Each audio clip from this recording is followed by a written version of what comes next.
About over 20 years ago, our denomination was involved in a process that lasted over a year, and we were planning for the next 20 years. We called it a 2020 plan.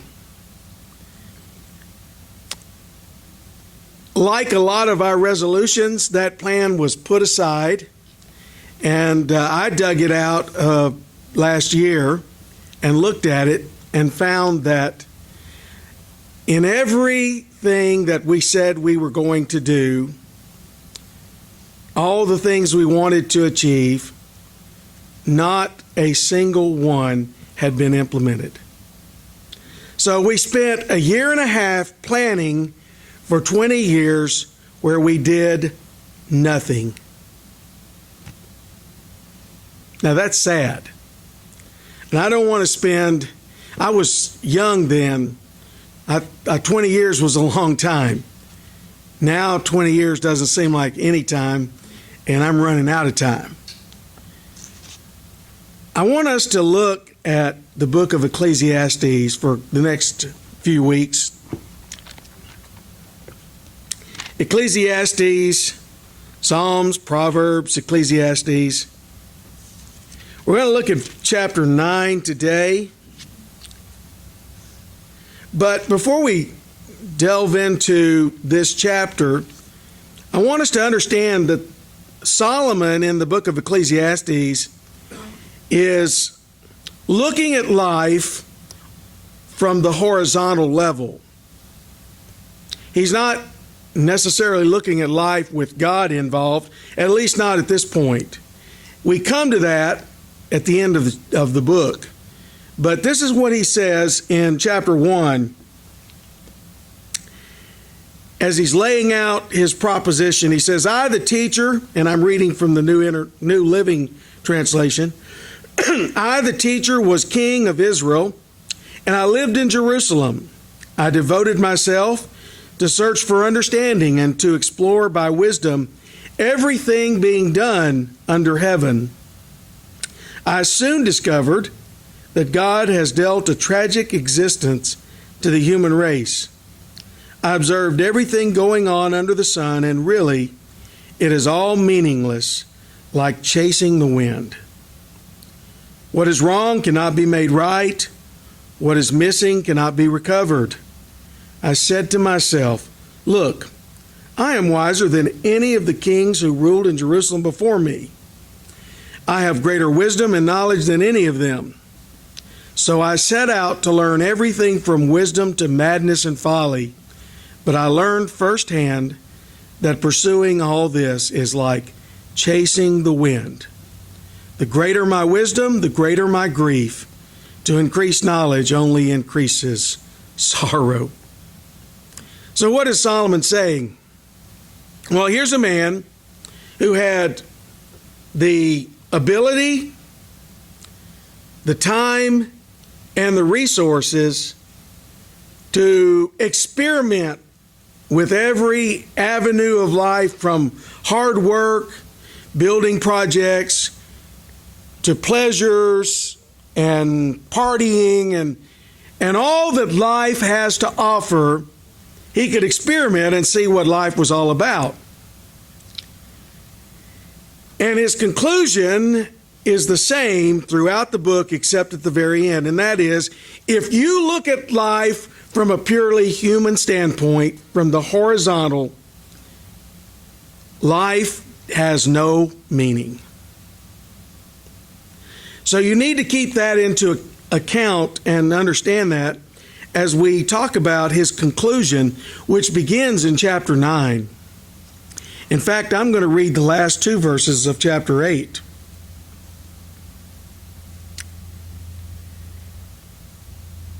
In my search for wisdom and in my observation of people's burdens here on earth, I discovered that there is ceaseless activity day and night. I realized that no one can discover everything God is doing under the sun. Not even the wisest people discover everything. no matter what they claim. My message is entitled, Living in the Shadow of Death. And I know that doesn't sound like an encouraging topic, but you're going to miss some very important things if you don't understand that you are all of us are living in the shadow of death. The purpose of Ecclesiastes is to find out what life is all about. And without God, it's all meaningless. So, what do we learn here in these last chapters? Well, the first thing we learn is what I just read about. We learn that we have to live with limitations. Now, we live in a great age, a great generation, the Google generation. You can find out anything. Some of it may not be necessarily true, but you can find out anything by Googling it. You can ask Siri, and I do, all kinds of questions. And she will pop up various answers. Look at what I found about this on the web. Well, great. We live in an information technology age, but we still don't know everything. And we still don't always know how to put what we know together to make it useful. We have to learn to live with our limitations. We all want to know more, but we can't figure out everything. So you're going to live with some uncertainty this year. You're going to want to know what God's doing in your life or what He's going to do. You're not going to know. That's what we call living by, there you go, faith. It's interesting how we have to do that. We live by faith. Another thing we learn in chapter 9, verses 1 and 2, Solomon says, "This too I carefully explored. Even though the actions of godly and wise people are in God's hands, no one knows whether God will show them favor. The same destiny ultimately awaits everyone, whether righteous or wicked, good or bad, ceremonially clean or unclean, religious or irreligious. Good people receive the same treatment as sinners, and people who make promises to God are treated like people who don't." What is he saying? That you cannot measure God's favor by what's going on in your life at the moment. Was Paul an unspiritual person when he fought with his thorn in the flesh? And God said, "I'm not going to remove it." Was Job an ungodly person when he was persecuted by the circumstances around him? He lost his home, his family, his wealth, his health. Was he a godless person that God was punishing? It's hard to tell sometimes whether it's God punishing us for our bad decisions or God allowing us to be tested so we can grow stronger. All of us at some point have tried to barter with God, make deals. God, I'll serve you if. All of us want to judge whether or not we've had a good year by what's gone on in that year. The truth is that even all the people that Jesus healed during his ministry eventually died. So the basis for the prosperity gospel is that, if you do certain things, God will bless you in certain ways. But is that what the Bible teaches? Absolutely not. What Solomon observed is that sometimes good people suffer as well as bad people. Sometimes it looks like good people are being punished as well as bad people. This passage argues against the idea that if you are faithful, then you will be prosperous. That message may be popular, but it's not true. The third thing we learn is in verses 3 and 4. Solomon says, it seems so tragic that everyone under the sun suffers the same fate. That is why people are not more careful to be good. Instead, they choose their own mad course, for they have no hope. There is nothing ahead but death anyway. There is hope only for the living. As they say, it's better to be a live dog than a dead lion. So what is he saying here? He's saying, don't let the circumstances and difficulties of life foster a fatalistic attitude that steals your hope. Don't say, oh, I might as well go ahead and live any way I want to, because we're all going to die anyway. Death is the curse that we've all inherited from Adam and Eve. It's the curse that hangs over the whole human race. It comes because of our sin.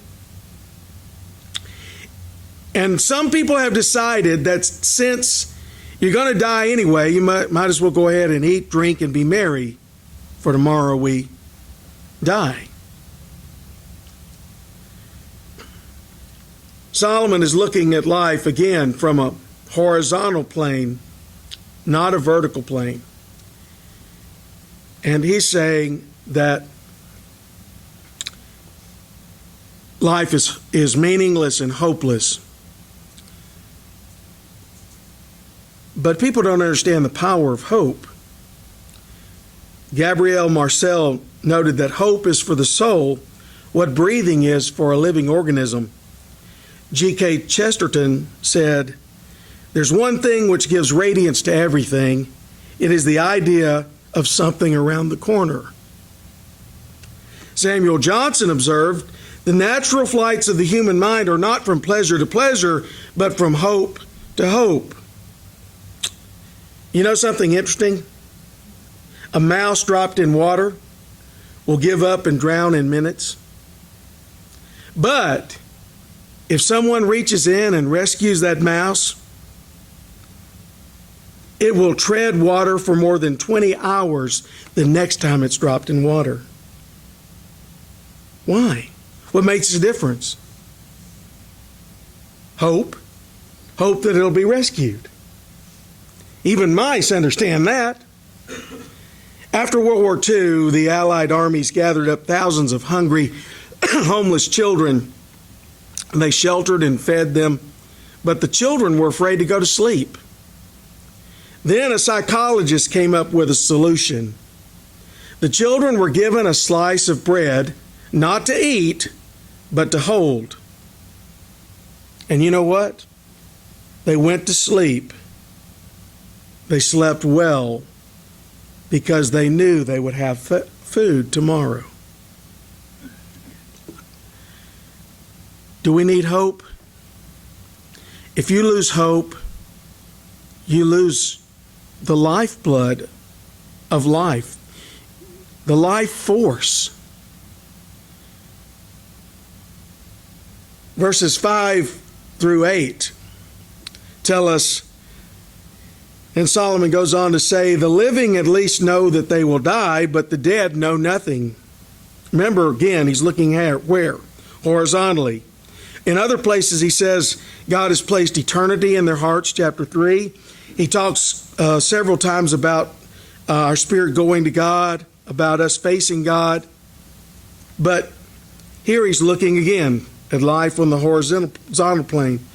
They have no further reward, nor are they remembered. Whatever they did in their lifetime, loving, hating, envying, is all long gone. They no longer play a part in anything here on earth. So go ahead, eat your food with joy and drink your wine with a happy heart.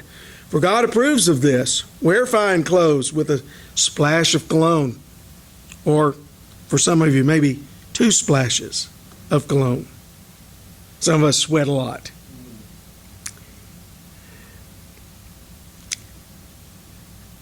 What are we saying here? Well, obviously, we need to look at the opposite of what Solomon is saying. we need to reject the idea that we should just live it up because it will all soon end. One of the things that Christmas should teach us is that if Jesus would come where he did, when he did, he will come anytime, anywhere. Frederick Buechner, a theologian, says, those who believe in God can never, in a way, be sure of him again. Once they have seen him in a stable, they can never be sure where he will appear, or to what lengths he will go, or to what ludicrous depths of self-humiliation he will descend in his wild pursuit of us. If holiness and the awful power and majesty of God were present in the least auspicious of events, this birth of a peasant's child, then there is no place or time so lowly and earthbound, but that holiness can be present there too. And this means that we are never safe, that there's no place where we can hide from God, no place where we are safe from his power to break in and to recreate the human heart, because it is just where he seems most helpless that he is most strong, and just where we least expect him that he comes most fully. We need to reject this idea that we should just forget about the future because it's all meaningless and we're going to die anyway. And we need to come to grips with the fact that God has us here for a reason, that our lives are meaningful, that God has shown us in Christ that that is true,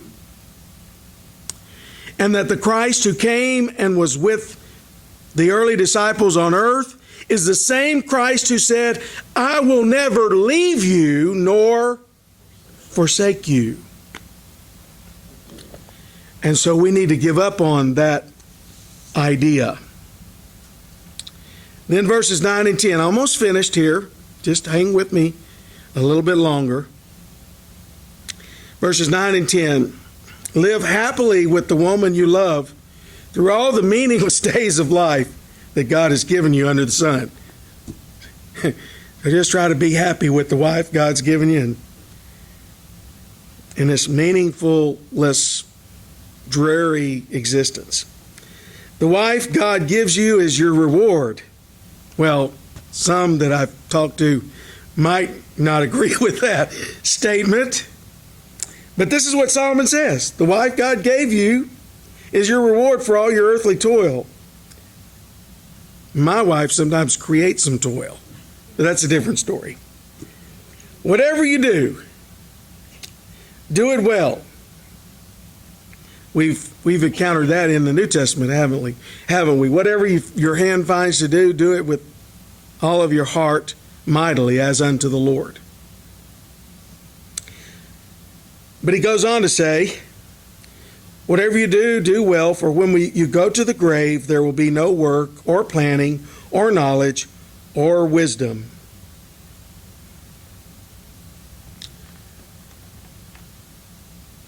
What are we saying? What is he saying? Well, I think he's telling us that we need to face life knowing that there's an end. Facing death has a way of making you enjoy life more. I found this story from a pastor that I think reminds us of this truth. And every time I go to a funeral, I'm confronted with the brevity of life, the fact that it comes to an end and often comes too quickly. And now that I'm older and I'm performing funerals of younger people, it's particularly haunting to realize that I'm not promised tomorrow. I'm not even promised the rest of the today that I'm planning to use to go with Vince and Mark on a little adventure. Hush, hush. But we might not live through it. Are you driving?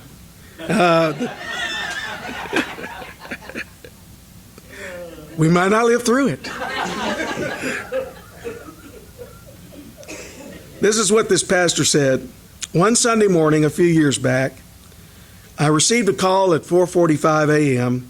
from my associate pastor who told me that a woman in our church named Katie, who was about 20 weeks pregnant at the time, had suffered a massive brain aneurysm and was on life support at the hospital.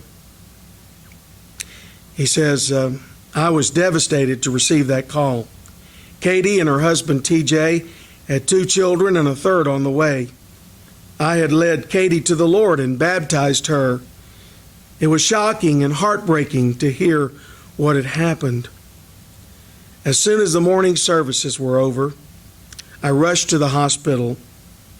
I remember walking into the ICU waiting room, and the first person I saw was Katie's mother-in-law.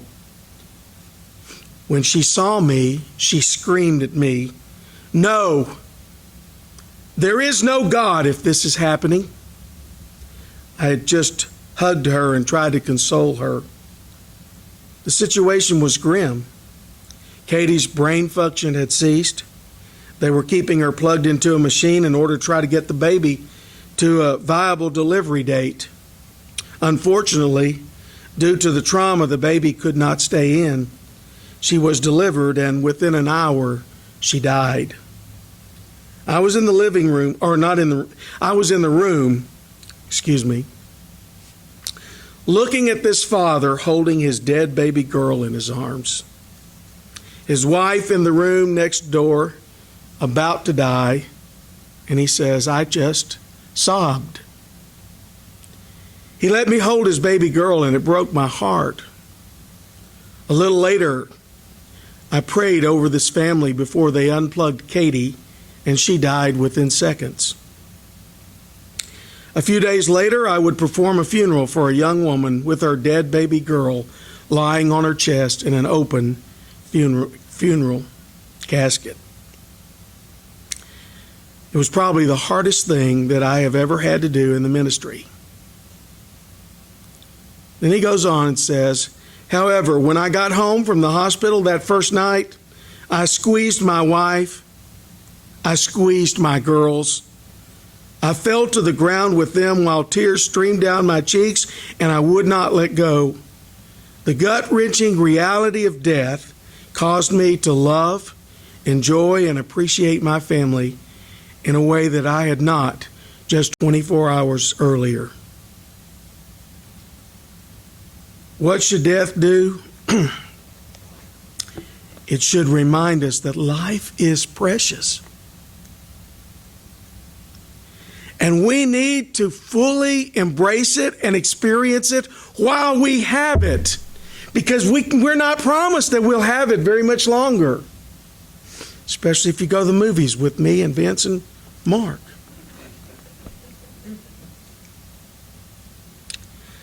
And then verses 11 and 12. I have observed something else under the sun. The fastest runner doesn't always win the race. And the strongest warrior doesn't always win the battle. The wise sometimes go hungry, and the skillful are not necessarily wealthy. And those who are educated don't always lead successful lives. It's all decided by chance, by being in the right place at the right time. People can never predict when hard times might come. Like fish in a net or birds in a trap, people are caught by sudden tragedy. Think about that. What else do we learn? We learn that life is unpredictable. So we have to make the most of it by living by faith. We have to trust God because we don't know what's going to happen. For instance, this past week, a mother and 2 children died after falling from a parking garage in Boston on Christmas Day. Investigators now believe that the mother threw her children from the building, then jumped to her own death. An ESPN college football reporter, Ed Ashcroft, was a rising star on television and set to be married in April. Then he contracted pneumonia on November 30th while covering Ohio State's victory over Michigan. He died Tuesday on his 34th birthday. A massive redwood tree fell in Muir Woods National Monument in California on Christmas Eve, killing a man who was walking on one of the trails. A typhoon struck the Philippines on Christmas Day, killing at least 28 people. A passenger plane crashed this morning shortly after takeoff in Kazakhstan, killing at least 12 people. The Coast Guard is searching for a helicopter with 7 people on board that failed to return from a tour of Hawaii. And a girl was pronounced dead at Los Angeles International Airport after she suffered a heart attack while aboard the plane for Seattle. Clearly, life is unpredictable. Clearly, we don't know what lies ahead, this year or any year. So what do you do? Because life is unpredictable, what do you do? I tell you what you do. You trust God. Every day, every step of the way, you just trust God. And He will lead you through. You need to take to heart what Solomon observed. As the wisest man, he knew a few things. He's trying to tell us, as we're living in the shadow of death, we need to embrace the life that God has given us. Let's pray.